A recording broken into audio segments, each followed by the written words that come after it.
Now recognizes the gentleman from Pennsylvania, Mr. Murphy, for 5 minutes.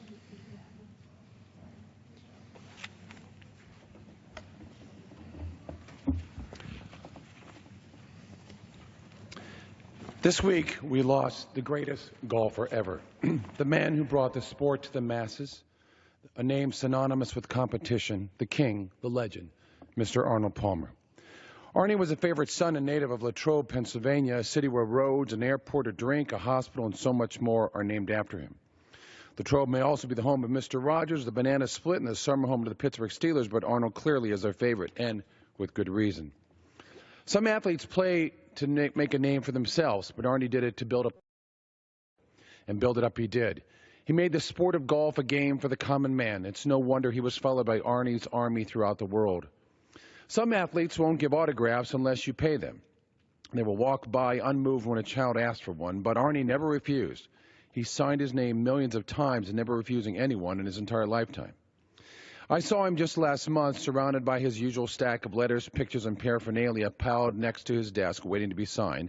He signed every single one with that perfect and unmistakable signature, and not with a generic scribble so you have no idea whose name it was. Arnie made sure he made his name legible. Later in life, he stopped signing golf balls not because he didn't want to, but rather he felt it was important that whoever he was signing for could read it clearly. Now, some athletes are famous for their family problems, but Arnie was a quiet, dedicated, and loving family man. He loved Winnie and Kit and their children and grandchildren. And while some sport players refused to stand during our national anthem, as a proud veteran of the U.S. Coast Guard, Arnie would tear up at the sound of the Star-Spangled Banner with admiration, pride, and love for his nation, because he worked hard to get where he was, and it was not handed to him. Once in the spotlight, some celebrities forget their roots, but Arnie never did. He was proud of his humble beginnings. He helped his father, Deacon Palmer, who worked as a greenskeeper for Latrobe Country Club. By mowing lawns, driving tractors, Arnie was never afraid of getting his hands dirty. In fact, he continued to work all the way up, even selling paint just before he turned pro. Some feel no sense of loyalty to their team or sport, enamored by their own fame and the big paycheck, but Arnie was fiercely loyal. A contract was a handshake. Your word was a contract based on that handshake, not a piece of paper. His lifetime relationship with his manager was set with that handshake, and Arnie never wavered from it.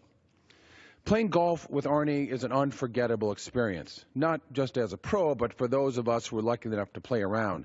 He made you feel like it was the best part of his day. He never failed to give you his gentle smile or word of encouragement. Even when he teased you, it was a good-natured way, and you cherished every word he said. He just made the game fun to play, no matter how well or how bad you were playing.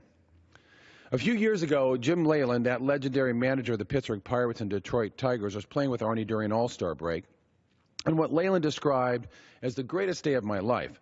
The two played at Laurel Valley, and after shooting a respectable 41 on the front nine, Jim's game began to fade away. Perhaps he hooked or sliced a few, or perhaps he let out a few colorful words in exasperation. But Arnie sensed Jim's game was unraveling, walked over to offer him the best golf advice ever. Now imagine if any of us had the opportunity to get a golf lesson from the king, we would feel in that moment that the wind would stop, the clouds would part, perhaps a shaft of light would stream down from the sun. The trees might even lean in a little bit. But in that moment, Arnie put his arm around Jim and said, "Jim, enjoy the day. You're not good enough to get mad." That's the best golf advice ever. Not just the great golf advice, but the great advice for life. Enjoy the days God gives you. Don't waste them on being angry. And maybe that's one of the reasons why we loved and will deeply miss this great man. He had a way of telling tens of millions to believe in yourself, to love life, to respect others, to face challenges, to demonstrate courage and respect, to always show dignity in defeat and restraint in victory. Arnie claims he did so well, not just because he wanted to win, but because he hated to lose. And so it is with us today. We hate to lose you, Arnie. You made us feel we could all be better than we were, and that loving the game was the best of all. We will miss.